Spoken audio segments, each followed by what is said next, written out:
Fala galerinha, beleza? Mais uma vez estamos de volta, professor Rafael Bezerra, depois de um tempo aí em off, na correria gigantesca, ajudando a galera nesse momento que é importante de mais de preparação. A gente volta aí para bater um papo mesmo a respeito, inclusive, para quem segue o Instagram, viu que nesses dias eu fiz uma visita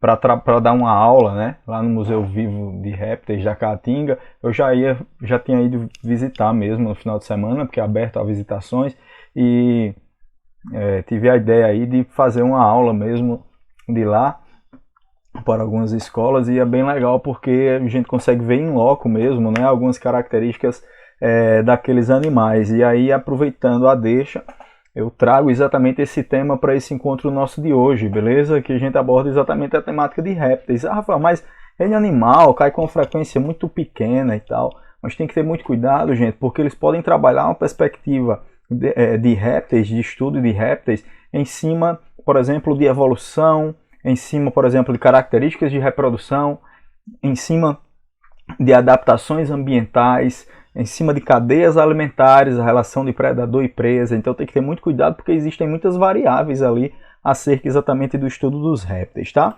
Bom, já começando aqui, né, a gente está tratando da classe dos répteis, é um primeiro grupo que é completamente adaptado mesmo ao ambiente terrestre. Então a gente disse que eles são independentes do ambiente aquático. É bem comum a gente usar o termo assim, né? Os répteis não dependem da água para sobreviver. A gente tem que lembrar que essa dependência que não existe mais é em relação ao aspecto ambiental. A nível fisiológico, todo mundo depende da água para sobreviver. Mas lembra que a gente está tratando de uma transição dentro do filo dos cordados. Peixes, anfíbios, répteis, aves e mamíferos.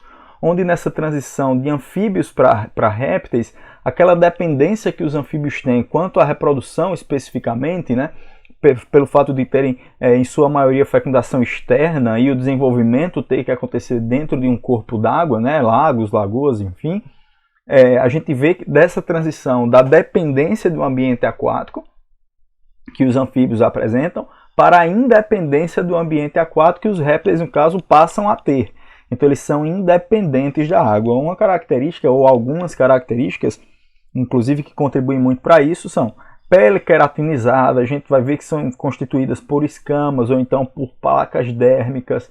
A gente vai ver ovos contendo aqui os anexos embrionários, mais especialmente o âmnion, que é um anexo embrionário que contém um líquido amniótico que protege esse animal especificamente dos processos de dessecação, né? Os processos de desidratação.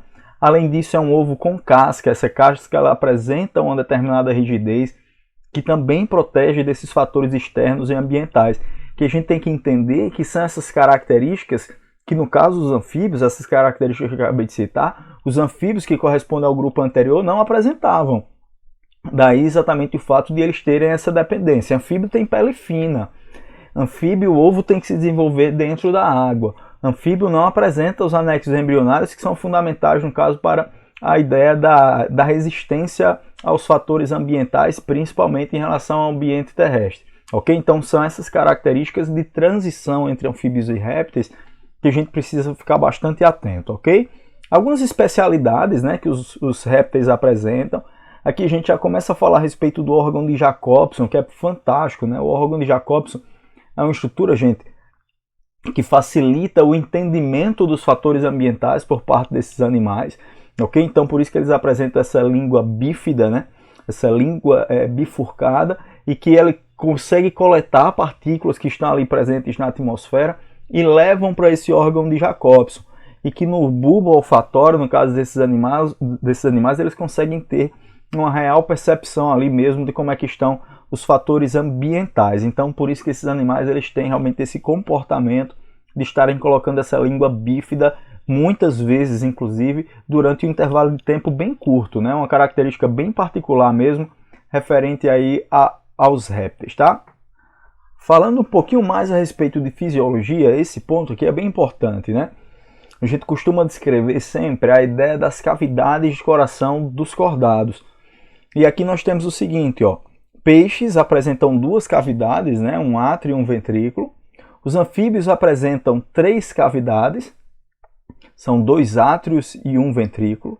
Os répteis, aí nós temos que ter um cuidado, que os répteis eles apresentam, em sua maioria, 3 cavidades, sendo 2 átrios e um ventrículo, com exceção dos crocodilianos, que a gente vai dar uma olhadinha quem é que são os crocodilianos.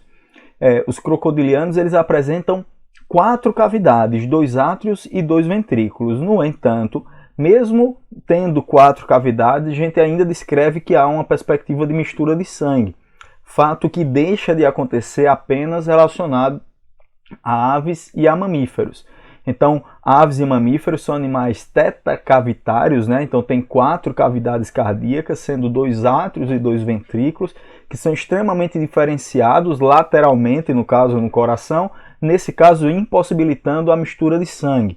Lembrando que essa perspectiva de mistura de sangue é bem importante, considerando-se inclusive a complexidade fisiológica dos animais, tá? Então sempre é importante ficar atento em relação a essa história, se os animais têm característica quanto à mistura de sangue ou não. E isso vai ter muito a ver, nesse caso, exatamente com a quantidade de cavidades cardíacas, inclusive também com uma contribuição bem significativa em relação à ideia de temperatura corporal. Lembrando que dentro desses grupos que eu acabei de comentar, peixes, anfíbios, répteis, aves e mamíferos, apenas as aves e os mamíferos são animais que são classificados como sendo homeotérmicos, tá? Galerinha, ainda dando continuidade, aqui a classificação dos répteis, que há uma descrição, mas eu vou adiantar, e aí a gente vai para cada grupo. Ó. Aqui os textudíneos, ou quelônios, que podem ser chamados assim também, representados pelos jabutis, pelos cágados e pelas tartarugas. É bem curioso, né? Porque normalmente a galera chama jabuti de tartaruga. Aliás, desculpa, tartaruga. E na verdade nós vemos que jabuti é um animal adaptado a ambiente terrestre, enquanto a tartaruga é um animal que vive em ambiente aquático, transita para o ambiente terrestre, basicamente para as fêmeas fazerem a ovoposição, ou então os filhotes, assim que eclodem os ovos, eles têm que passar pelo ambiente terrestre. Aqui nós temos uma diferenciação, né, em relação a machos e fêmeas nos quelônios, é uma característica bem particular nesse caso. Esse aqui é um macho, e aí ele apresenta essa concavidade, né, na parte de baixo do seu casco, especificamente para poder se encaixar o corpo da fêmea ali no momento da copulação, é um dimorfismo sexual. A ordem Rhincocephalia, representada pela tuatara, é um réptil que tem algumas particularidades. Aqui os crocodilianos, representados pelo gavial, que é característico da região centro-oeste, inclusive, os crocodilos e os jacarés, e finalmente os esquamata, né, que são os escamados, representados pelas serpentes, pelas lagartas. Então aí a classificação, nesse caso exatamente, dos répteis. Aqui tem o seguinte, gente, aqui é uma característica bem particular de alguns grupos, nesse caso de répteis, né? Aqui a gente observa, ó, nós estamos vendo 2 poros, né? Isso aqui é uma cavidade nasal, a narina do animal, e isso aqui é uma estrutura chamada de fosseta loreal. Aqui é a narina do animal, ok? Aqui é a narina do animal, e aqui a gente vai observar a presença da fosseta loreal. Então, o animal ele apresenta como se fossem 4 cavidades. A fosseta loreal é impressionante, né? Ela é uma estrutura que ela é termorreceptora, então consegue perceber pontos de calor na provável presa nesse caso, e claro, dá um potencial de captura de uma presa muito importante, que jararaca, cascavel apresentam essas estruturas, tá? Então são as serpentes que têm tipicamente uma maior capacidade de predação devido exatamente a essa característica da presença da fosseta loreal, que é uma particularidade que esses animais apresentam. E aqui há a diversidade das serpentes especificamente em relação ao tipo de dentição. Esses animais eles apresentam, primeiro, uma mandíbula realmente que em sua maioria é bastante flexível. Esse camarada aqui é uma piton reticulada, um dos maiores serpentes existentes. Na verdade, a maior é a espécie que mais cresce, nesse caso, né, dentre as espécies e de serpentes. E aqui a gente vai ver, né, quem tem esse tipo de dentição, que são jiboias, sucuris, a própria piton, é uma dentição que a gente chama de dentição do tipo áglifa. Ou seja, esse cara ele não tem dente inoculador de peçonha. Ok? Em contrapartida, mata por asfixia e por constricção. É uma característica típica, no caso, desse grupo.